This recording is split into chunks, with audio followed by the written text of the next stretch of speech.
Hello everyone, this is me Abdul Naman, and in this video we are going to learn exactly how to create a very simple calculator using Android application development. Now let's just see exactly how to do that. Now at first we are going to take our edit text, which is this one, and the second edit text, which is this one. The first one has the edit text 1 ID, the second one has edit text 2 ID, and then we took two buttons also. One is this one, which will work, we are going to be used for adding something, and then we are going to use this for subtracting. And then we used a text view here in this section to show the result that we are going to get once we add or subtract the numbers that we give here. So that's what is going on. And by the way, in the beginning there should not be anything, because if there is just a text view with something, it might not look nice. It looks nice when you have added something and the added result is automatically here from the beginning. For example, it should be something like this.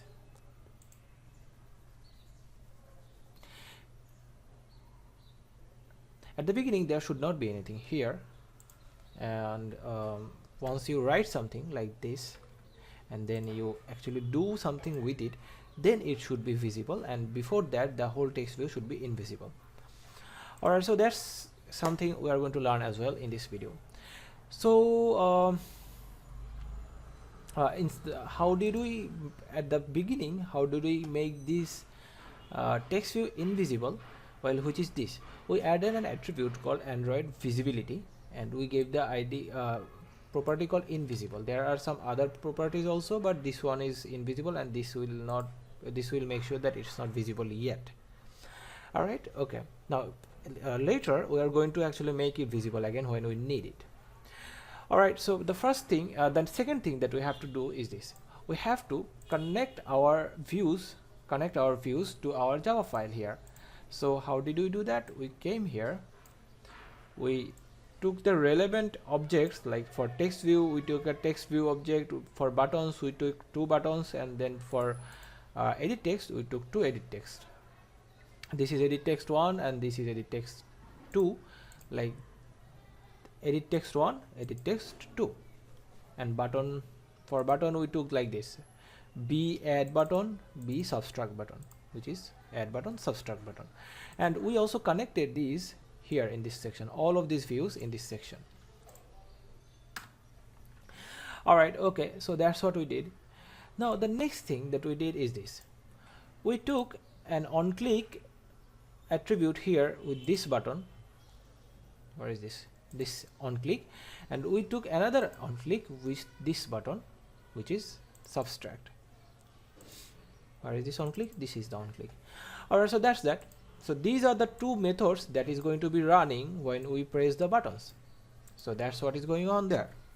Now in this section, for example, let's say we are going to add these buttons.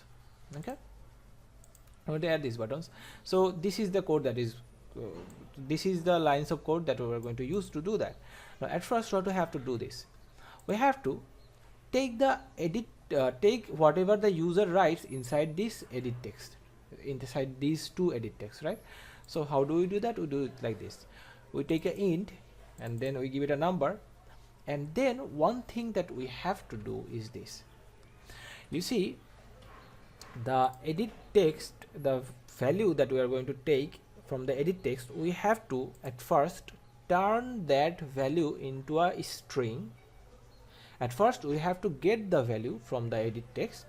Second, we have to transform that value to a string, and then we need a, by the way, we don't need a string in the beginning. We actually finally we don't need a string, we actually need a number.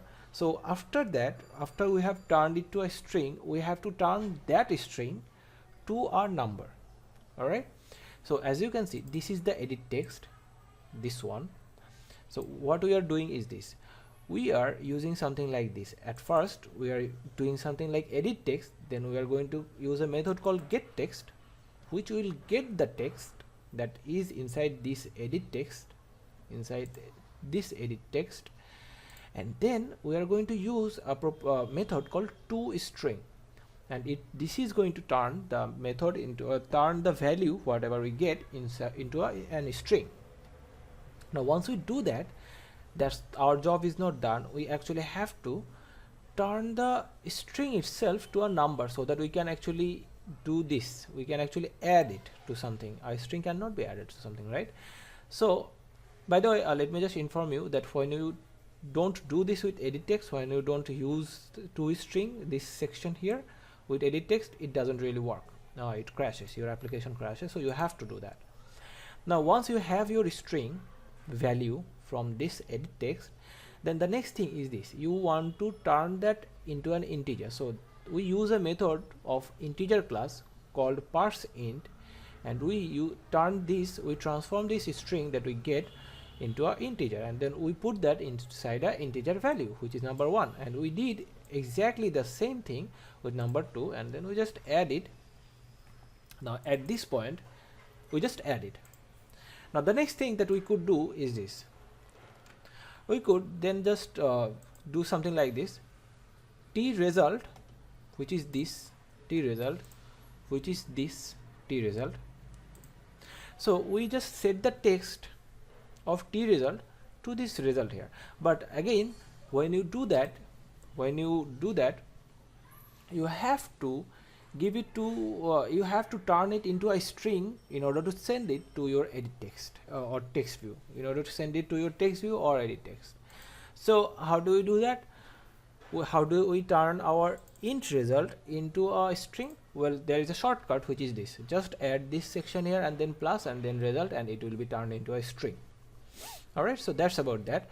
And by the way, at this point we want our text view, which is this one, which has been invisible at the moment, we want this to be visible. So we are going to use a property called tResult, then set visibility, and then we are going to use this view dot, sorry, not this one, but this view class, and we are going to use the final variable, what is this, some value actually, which is visible, and then we are going to have to give it, I have forgotten the exact word, but you can understand, right? So that's what we have to do here, and then this will become visible here. Now there are some alternative options also, by the way, as you can see. Not here, let me just show you here. Visibility, and then it can be gone, it can be visible, it can be not visible, etc, etc, etc. So that's how we do that, and we do the same thing with subtract, but we just only change this here. So that's about it. That's how we create a calculator like this one. So have a good day, have fun.